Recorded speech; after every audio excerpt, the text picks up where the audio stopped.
Assalamualaikum warahmatullahi wabarakatuh. Innal hamdalillah nasta'inuhu wa nastaghfiruhu wa nu'minu bihi wa natawakkalu alayhi wa na'udzu bihi min shururi anfusina min sayyiati a'malina. من يهديه الله فلا مضل له ومن يضلل فلا هادي له أشهد أن لا إله إلا الله وحده لا شريك له وأشهد أن سيدنا مولانا محمدا عبده ورسوله اللهم صل وسلم وبارك عليه وعلى آله وأصحابه والتابعين لهم إلى يوم القيامة أما بعد. فقد قال في كتابه الكريم إن الذين قالوا ربنا الله ثم استقاموا فلا خوف عليهم ولا هم يحزنون.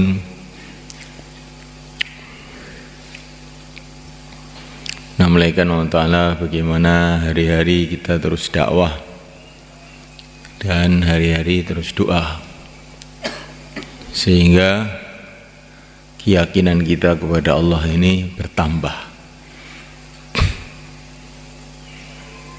Hari-hari beramal yang diridhai oleh Allah. Setiap amalan yang diridhai oleh Allah akan mendatangkan cahaya dalam hati kita dan kemudian akan meningkatkan iman kita. Hari-hari terus sampai mati di dalam usaha dakwah. Insyaallah melikan sebagaimana yang telah dicontohkan oleh yang agung, Nabi Agung Muhammad sallallahu alaihi wasallam. Dakwah itu sampai mati. Dalam sakaratul maut beliau masih senantiasa mengatakan as-shalah, as-shalah, jagalah salat, jagalah salat. Wa ma malakat aimanukum, jagalah hak-hak budak-budak, hamba-hamba saya, orang-orang lemah.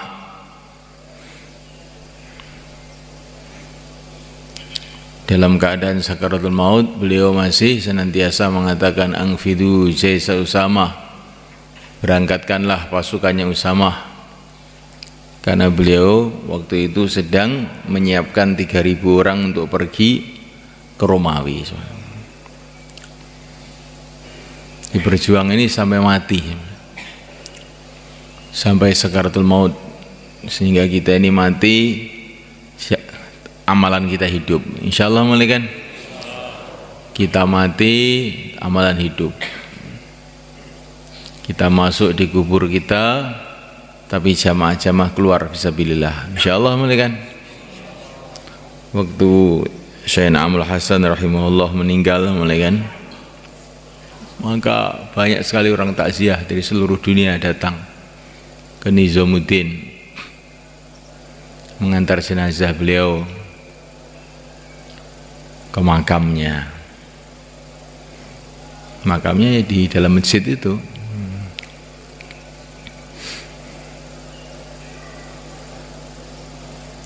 Memulaikan Allah SWT, maka Maulana Umar rahimahullah itu bayan.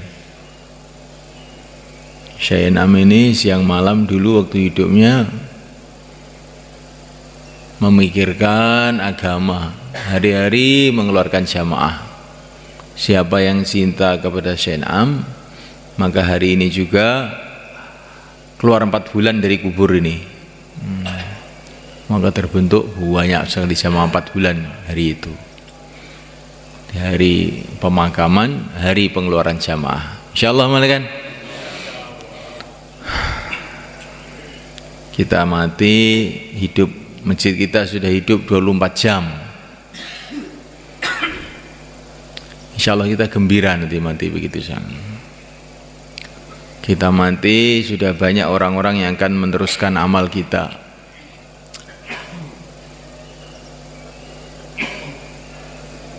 Bentuk orang malaikat, bentuk fikir umat ini supaya mereka itu mikir agama, So, mereka bergerak untuk agama. Jangan kita hanya bergerak sendiri saja.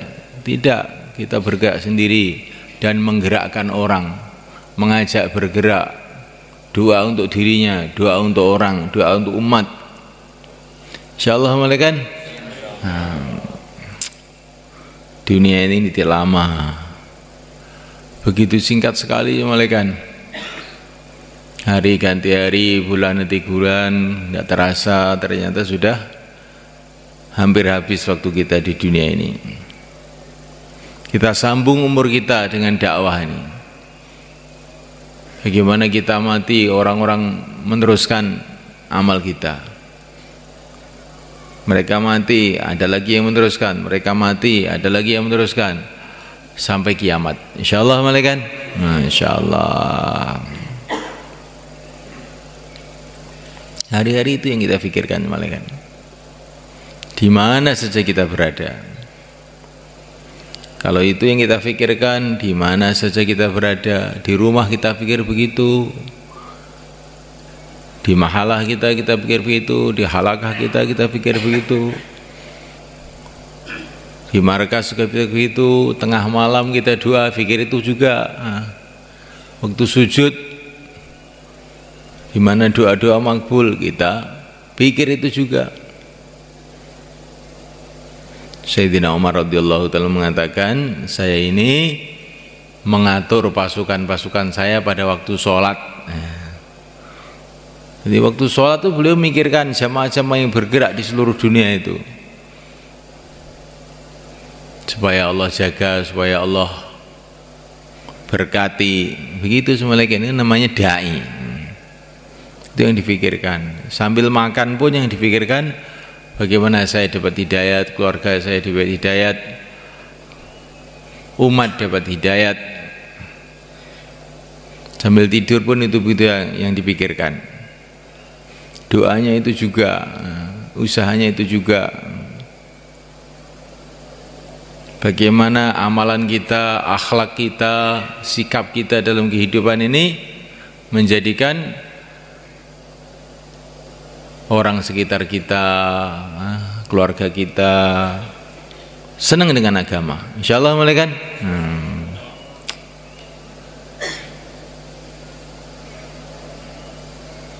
Kita pikirkan malaikat, kita ngitung orang, berapa orang telah keluar jalan Allah, berapa orang telah hidupkan amal masjid.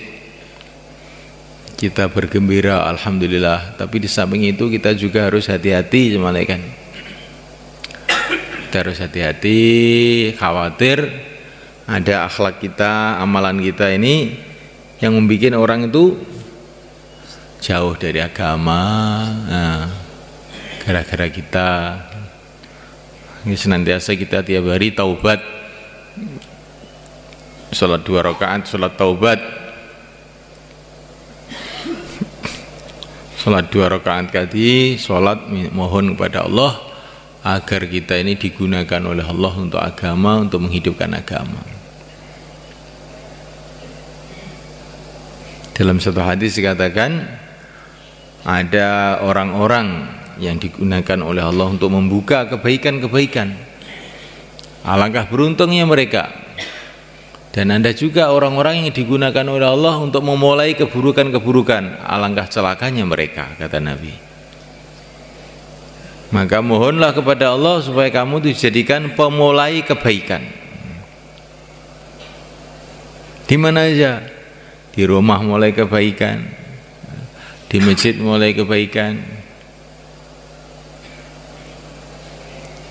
Jangan menjadi pemulai keburukan. Yang pertama kali ngantuk bayan subuh siapa? Siapa yang pertama kali ngantuk? Itu berarti yang memulai keburukan. Ya enggak malaikat? Ya. Satu ngantuk, 2 ngantuk, 3 ngantuk, lama-lama nular. Insyaallah malaikat. Tapi kita ingin yang memulai kebaikan. Lalu nanti waktu taskil cepat berdiri, biar yang lain-lain tuh cepat berdiri juga. Insyaallah malaikat. Masya Allah. Amal istimai kita jaga semua malaikat. Begitu yang diajarkan Nabi. Amal istimewa kita jaga. Baik amal istimai urusan dakwah atau amal istimai urusan ibadah.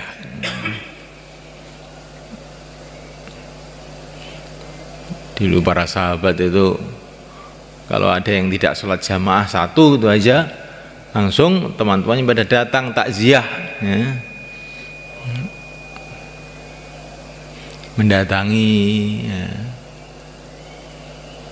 Di dalam Ihya itu sebenarnya kan ada seorang ulama, anaknya meninggal, teman-temannya pada takziah,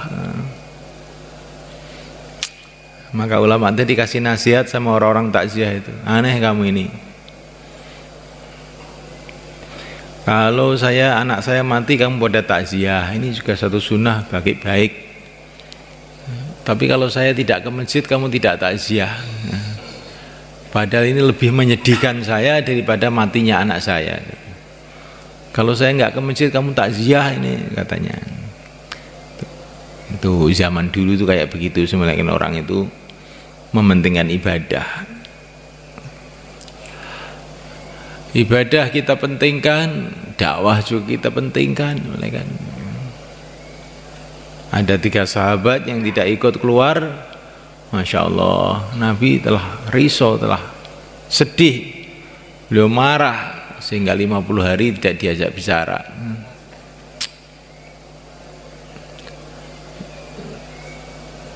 Kalau Nabi 50 hari tidak bicara itu sudah, ini perkara luar biasa sebenarnya kan.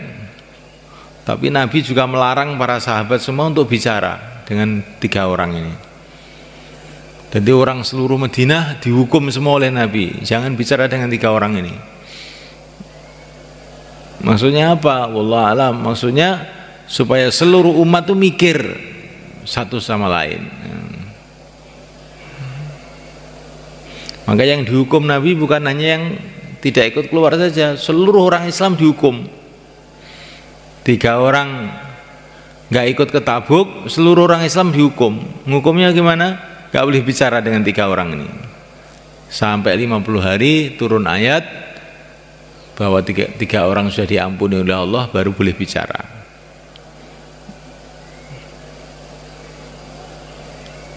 Wa 'ala salasatil ladzina khulifu, Allah telah menerima tobatnya 3 orang. Lalu salahnya itu apa 3 orang ini? Apa dia tidak sholat, tidak zakat, tidak puasa, tidak haji? Tidak. Salahnya tidak ikut amal istimai. Tapi sekarang ini, zaman sekarang ini orang nggak merasa berdosa, tidak ikut amal istimai itu nggak merasa berdosa. Nah. Padahal pernah membuat marah Nabi 50 hari. Gimana ini semuanya kan? Sampai turun ayat Allah telah mengampuni. Maknanya Allah telah mengampuni berarti kan salah, dosa berarti. Kita jaga amal istimai, insyaallah mulai kan? Amal infiradi juga kita jaga. Salat berjamaah, qobliyah, ba'diyah, isyraq, duha, awabin, tasbih, tahajud, witir, baca Quran tiap hari. Kalau Sayyidina Bilal jaga wudhu, setiap batal wudhu, setiap wudhu 2 rakaat sholat. Diceritakan oleh Abul Hasan Ali Asyadili radhiyallahu ta'ala anhu, orang itu kok mau menjaga wudhu itu terus selama 1 tahun, nanti doa-doanya makbul. Kan? Ingin doanya makbul? Insyaallah kan? Nah, kalau doa kita makbul, selesai masalah semua. Apapun masalah selesai. Dalam suatu hadis, kalau orang itu senantiasa menjaga wudhu, rizkinya akan dimudahkan.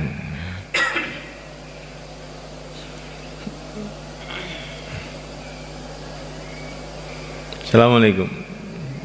Jaga wudhu, rizkinya dimudahkan. Insyaallah mulai kan?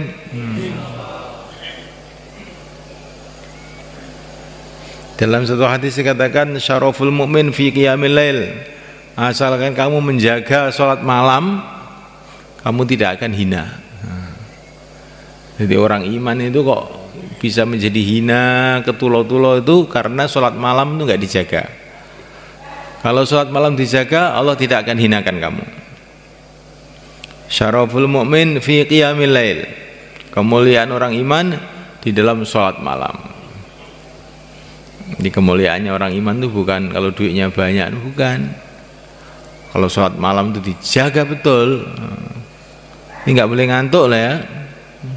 Kelihatannya sholat malam cuman formalitas saja. Teklak tekluk di depan Allah kok teklak tekluk, menghadap pada Allah kok teklak tekluk. Oh, itu pentung kapok. Ya enggak semalekan. Menghadap pada Allah dengan gembira, seneng begitu. Kalau masih ngantuk betul, tidur dulu sampai hilang ngantuknya, terus sholat. Jangan mencampur ibadah itu dengan kemalasan, nanti kelezatannya ibadah jadi hilang. Maka kalau sudah selesai program malam itu, bis taklim akhir, cepat tidur saja. Nanti jam 2 sudah bangun, tahajud sudah seger. Jadi kalau waktu istirahat tidak mau istirahat, nanti waktu program istirahat. Untuk program ngantuk, perasaannya itu kurang tidur aja perasaannya. Karena waktu istirahat tidak mau istirahat. Itu istirahat. Insyaallah malaikat. Itu Rasulullah ngajari kita begitu sama malaikat. Itu istirahat. Memang kadang-kadang, tapi tidak terus. Kadang-kadang Rasulullah itu sholat itu semalam suntuk memang. Kadang-kadang, tapi tidak terus. Kita kalau lagi oleh Allah dikasih kekuatan, sholat semalam, khatamkan Quran semalam, kayak Sayyidina Utsman, 1 rakaat 1 khataman. Insyaallah malaikat. Baru kita ini meningkat malaikat. Dalam hadisnya Sayyidina Umar radhiyallahu ta'ala anhu, setiap malam itu ada waktu-waktu doa mesti makbul. Siapa saja doa mulai maghrib sampai subuh terus menerus, mesti dia akan menemukan waktu itu selesai masalah. Ini daripada kita ini mengeluh ke sana, mengeluh ke sini. Kenapa kita ini tidak duduk iktikaf di masjid, doa. Doa itu sebaik-baiknya doa, kata para ulama, baca Fatihah. Itu sebaik-baiknya doa. Terus baca Fatihah mulai maghrib sampai subuh. Nanti ini istilahnya orang Jawa, pati geni. Pati geni sewengi utuh ora turu. Kalau ada masalah itu gitu, selesaikan masalah dengan doa mulai maghrib sampai subuh. Insyaallah malaikat. Pernah begitu? Belum. Nah, makanya nggak bisa mengeluarkan jamaah. Coba kalau ingin mengeluarkan jamaah itu mulai maghrib sampai subuh bacain Fatihah. Ada seorang datang kepada seorang wali Allah dengan membawa kayu. Syekh, saya ingin kayu ini jadi emas. Apa doanya? Doanya, mudah saja doanya. Ya Allah, jadikan kayu ini jadi emas. Ya Allah, jadikan kayu ini jadi emas. Sudah gitu aja. Berapa kali? Mulai maghrib sampai subuh. Maka kayu itu dibawa. Dia duduk di masjid. Ya Allah, jadikan kayu jadi emas. Ya Allah, jadikan kayu jadi emas. Ya Allah, sampai tengah malam masih kayu juga. Ya Allah, jadi kayu jadi emas. Ya Allah, sampai menjelang subuh masih kayu juga. Ya. Karena jengkel dia. Sudah menjelang subuh kira-kira kurang 5 menit. Ya Allah, jadikan besi aja ya Allah. Tahu tuh jadi besi malaikat. Nah, ini waktu makbulnya itu waktu itu. Tapi dia sudah kadung jengkel. Nah, Kok nggak jadi besi aja ya Allah lah. Tahu tuh di besi betul. Ini ceritanya wali-wali dulu. Bagaimana doa mulai maghrib sampai subuh itu sebenarnya.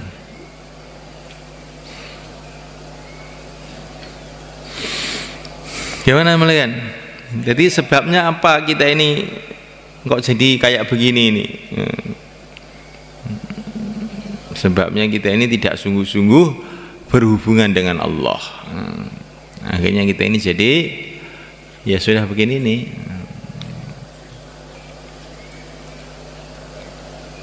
Carilah kemuliaan dari yang menciptakan kemuliaan, dari Allah SWT.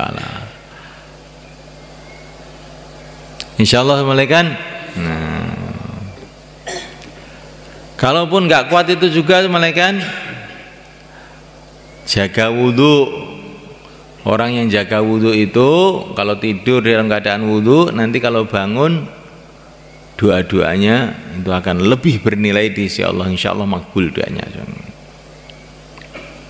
Kalau kita tidak bisa jaga wudhu juga, bangun tidur langsung la ilaha illallah wahdahu la syarikalah lahul mulku wa lahul hamdu wa yumiitu wa ala kulli syai'in qadir subhanallah alhamdulillah wa la ilaha illallah Allahu akbar.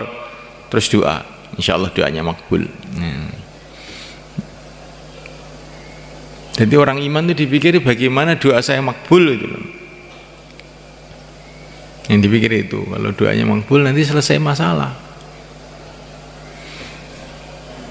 Jangan yang dipikiran itu asbab saja. Apa asbab? Asbab itu tidak ada jaminan malaikat. Asbab itu bukan mesti mendatangkan kebaikan, justru kadang-kadang malah mendatangkan keburukan.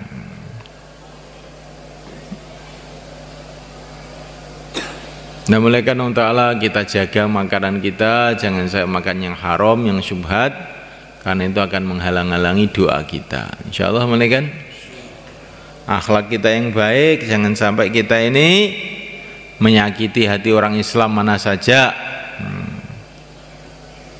yang besar yang kecil, anak-anak yatim, kita jaga kehormatan mereka. Itu pesan Nabi terakhir, menjaga hak budak-budak.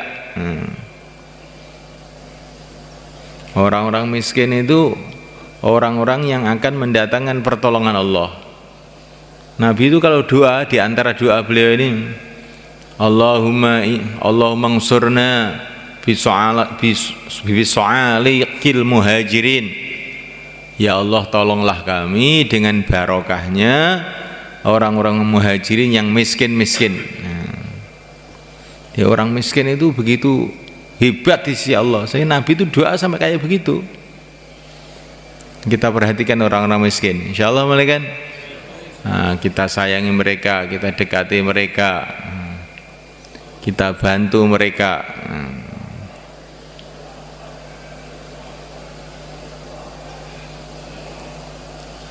Seorang sahabat datang pada Nabi, ya Rasulullah, hati saya ini kok keras.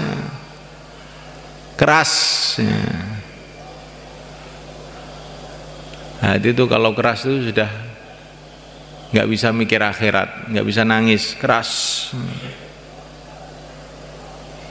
Apa obatnya? Kamu dekati anak yatim, kamu pegang kepala mereka, nanti hati kamu akan lembut dan hajat-hajat kamu akan dimudahkan oleh Allah. Itu cara, di antara cara untuk supaya hajat-hajat kita dimudahkan oleh Allah, dekati anak-anak yatim, pegang kepala mereka. Insyaallah malaikat.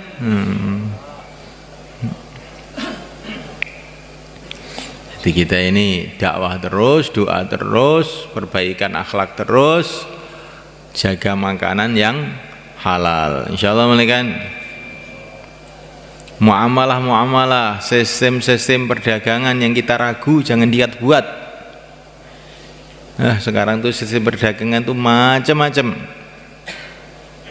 sehingga orang itu terjerumus dalam riba tidak terasa. Terjerumus dalam riba tidak terasa. Katanya bagi hasil, tetapi sebetulnya riba. Itu kita harus tanya pada para ulama yang ahlinya. Ini banyak sekarang orang sudah tidak paham nih zaman ini sekarang.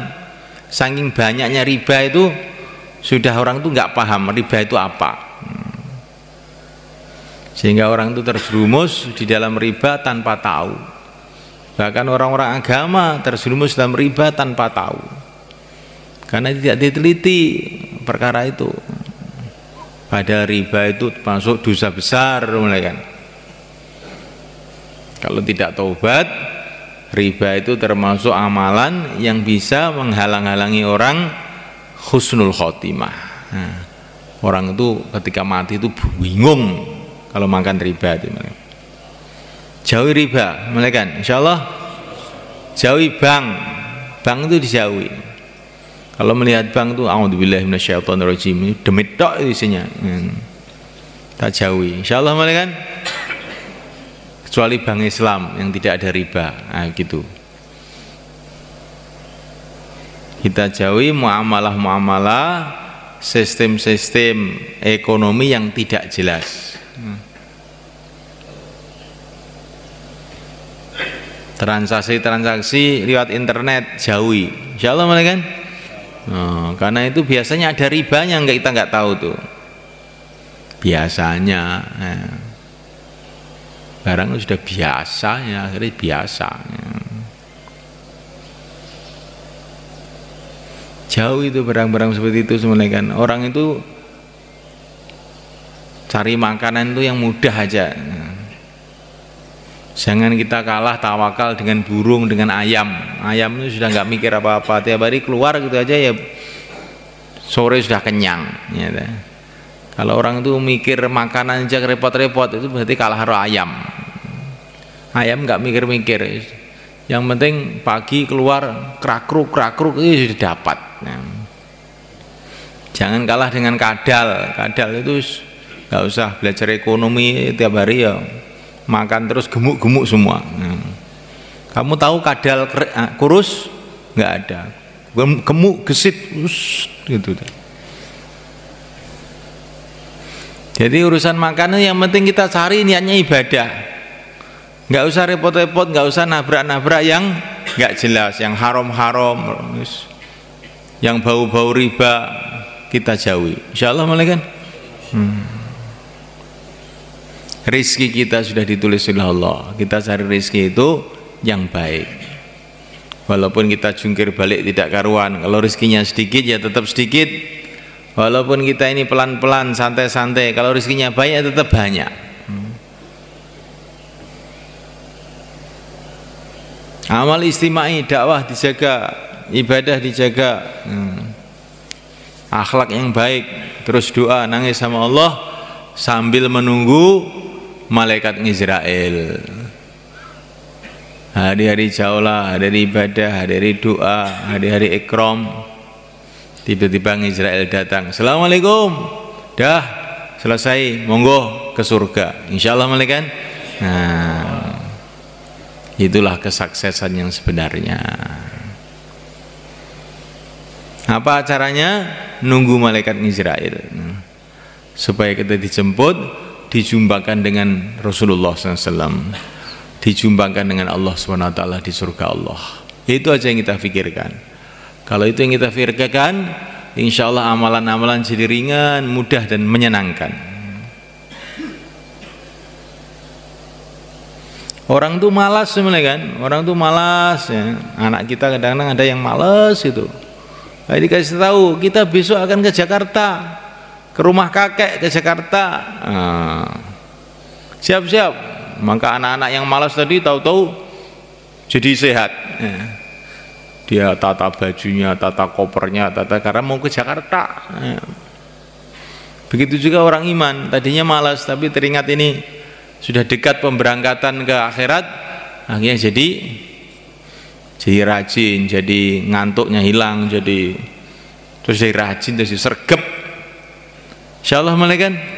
Nah, maka hari ini yang mau 4 bulan, mau 40 hari, silakan berdiri ke selatan. Taqabbalallah. Monggo. Yang mau 4 bulan, 40 hari, silakan berdiri ke selatan. Tambah masa, sisa masa. Monggo. Insyaallah malaikat. Bagaimana kalau 3344 biar ada gerak dikit. 3344. apa yang kita dengar kita ulang, insyaallah. Apa yang kita dengar kita ulang, insyaallah.